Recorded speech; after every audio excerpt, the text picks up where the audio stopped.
All right, so first things first, we're going to make some DIY chalk paint. So guys, all I use is regular acrylic paint that you can buy at the dollar store or any kind of craft paint. As long as it's acrylic, it works for me.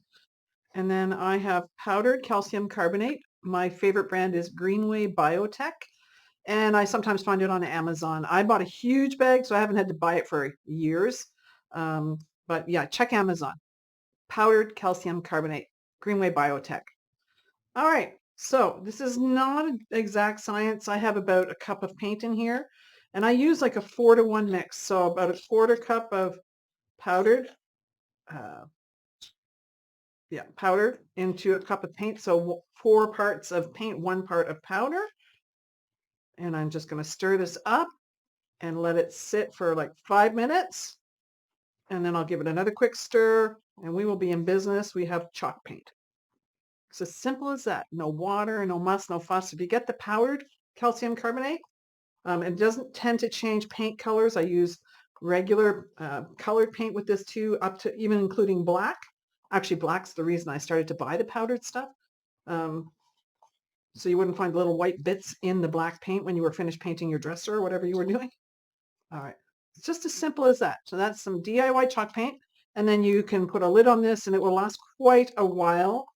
Um, Probably 2 months at least before it starts to get a little harder than you might like. But then just add water, stir it up again and see what happens, right?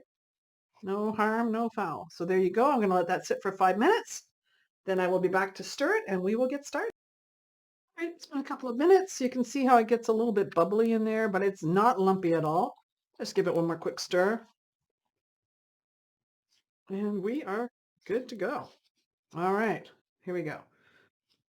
So one of the tips I'm going to show you for painting on something round, let's get that powder out of the way before I have a horrifying accident, is I like to use an old towel and I take the round thing and put it on the towel and I kind of scrunch the sides up so it just sits. So you can, hang on, I'm going to roll up the side. Now this is an old painting towel, right? As you can tell, I do nothing but use it for paint. You can flip it like this.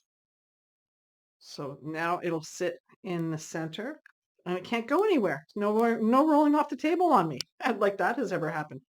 I will not lie, it has. I'm not going to use the top on this. I don't need it. So I'll put that away for another day. I'm going to take, now I have a love-hate relationship with this. It's a chalk painting brush. This one is by Bennett. Okay, I picked it up at Home Depot.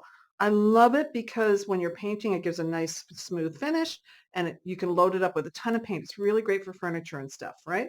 But I hate it because the cleanup is a pain because it picks up so much paint. But I want a nicer finish than my regular chip brush will give me. So there we go. And I'm just going to paint that onto the jar.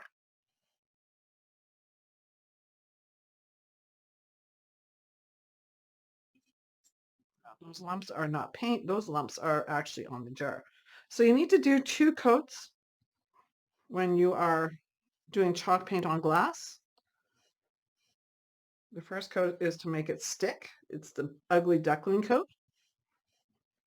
I'm going to hold it like this. The second coat will give it more coverage. So just keep that in mind. I want it all the way up to the top. And I'm going to have to let this stand to dry. So it's going to be an awkward angle for you, but okay. Again, ugly duckling coat. We'll let this dry and then we'll come back and we'll paint it up with a second coat that will be nicer. All right, back in a few minutes. Okay, hopefully it is dry enough for the second coat because we all know what happens if it isn't. You make a big mess, but okay. So I'm going to just start at the top. Now this is a bit dry, I'm finding, so I'm going to use a little bit of an old trick for furnishing painting. I'm going to just dab my brush in the water, and then I'm going to go into the paint, and I'll get a smoother finish. See that?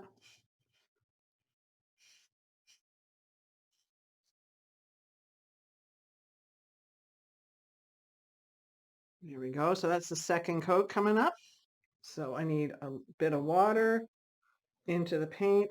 If you're finding it's a bit thick, this is a great way to put a final coat on a piece of furniture to get a smoother finish. So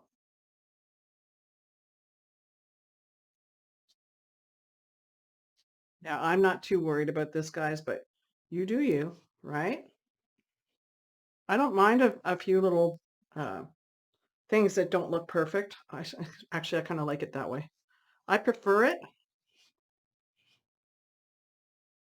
Yeah, I can dab some paint on there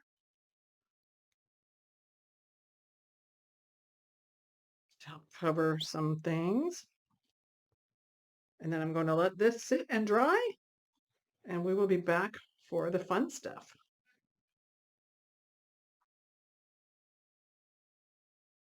All right, so it's dry, and there's still a few marks and things, guys, because like I say, I am not one about perfection. I just like to have some fun with my projects. So this is a napkin from the Dollar Tree. You've probably seen me using these. I absolutely love these ones. Probably should have bought a couple packs. So I'm going to put this on here, basically. That's my plan. So I have it cut in half, and I'm going to use this to help me pull apart the two plies so I have a single ply. So I'm going to use a little tape on the front, a little on the back, and see how it just pulls those plies apart. That's what I'm after. All right, I want it to be single ply. If you're buying napkins from other than the Dollar Tree, the nicer places are 3 plies. You have to do this a couple times. All right, so there's one. And I want that to be on there basically. So I'm going to figure out, I'm going to decoupage this whole thing on, and then I'm going to, first of all, though, I'm going to trim this bit of white off because I'm going to probably go all the way around with another piece as well. We're going to give it a go. So let's trim excess white off here.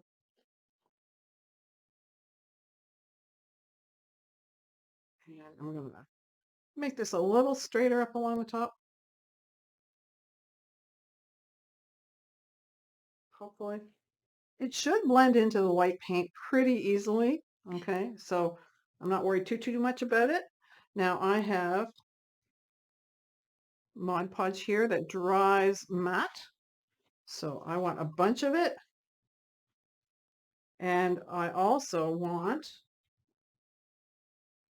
my famous Pele Moulotte, or in English, cling wrap. Okay, I use this to help me um, push down, like to make it the size of the napkin. It helps me to rub down the napkin once it's on there, because once it's on there, it's very fragile because it's wet from the Mod Podge. Okay, so I'm going to put a lot on here because I'm going to need a decent amount. Now I have this here, so it's just not going to roll around too much. I'm going to put that over to the side. You can't see it, but trust me, it's there. And I have. Now I don't want my brush to be too wet. Okay, I have to work fairly quickly because it's going to wet the paint. So I'm getting it on there as quick as I can. But don't rub back and forth too much because you'll wind up activating that paint again. The thing with working on glass, guys, is it's not ever going to be permanent. It's because glass does not let the paint actually sink in, and what they call the tooth. So if there's no tooth for it to grab onto, you just have to trust that it will scratch off. All right, I'm just going to put this down like this. Take my plastic wrap, cling wrap, and rub it down.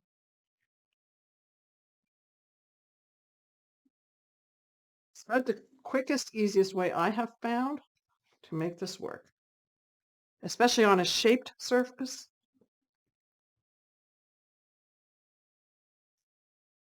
And I don't have to put a coat on top of it because it's so thin that once I take this off, the Mod Podge goes right through it, right? So it's, can you see that?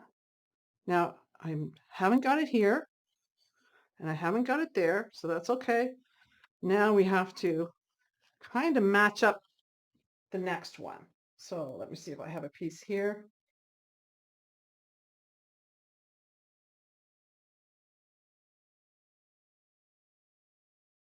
I'm just cutting up another napkin. I'm actually going to glue that down right now, just a little bit. These brushes love to shed hairs, just so you're aware. I just want those edges down. There we go. Okay, we're good. I think that's decent. I need a fresh piece of wrap. You can only use it once because otherwise it'll stick to it, and that's not what we want. Oh, I think I need some up here. So this is one way you can get it to finish off if you missed a spot or something, but try not to go too crazy about this, okay? I'm going to see if I can match it up. That remains to be seen. Just how talented am I here? So I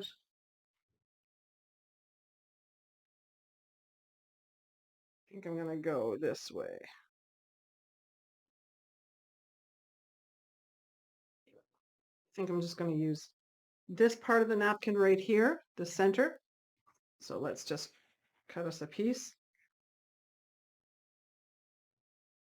Again, this is going to be on the back, so I am not super concerned about it. I'm just trying to see if I can do something funky and fun.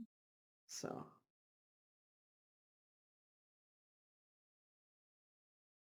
and I want to get this down to a single layer too, right? Sometimes you can just peel it apart with your fingers.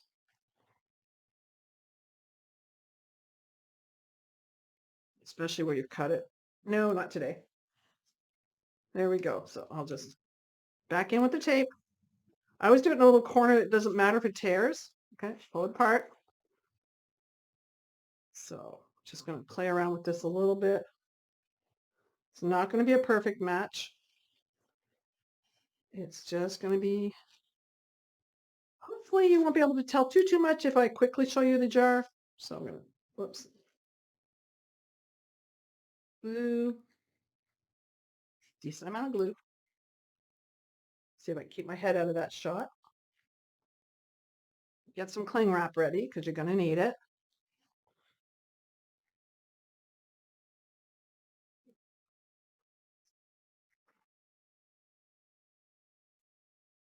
All right, now I'm going to try and match this up a little bit more along the bottom than anything else.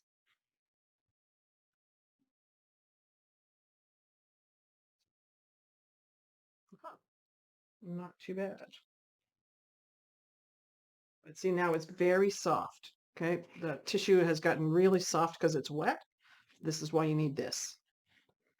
And you just rub out the wrinkles. You're not ever going to get them all. Don't try. And it may get a little wonky if you rub too hard. You might get a kind of strange movement on your decoupage. So just be a little more careful, especially on straight lines and things like that, right? So just rub it out, and then you're going to let it dry. What makes it bubble is it gets a little soft, right? Pull it off gently. It gets a little soft while the paper is wet from the Mod Podge. So we have this. Now that's, see, there's the seam there. You can see that sort of in there. Okay. And then I'm going to just let this dry. And we're finished. I'm going to come back and tidy it up. So I'm going to let this sit and dry. And I will be back in a few minutes to show you the results.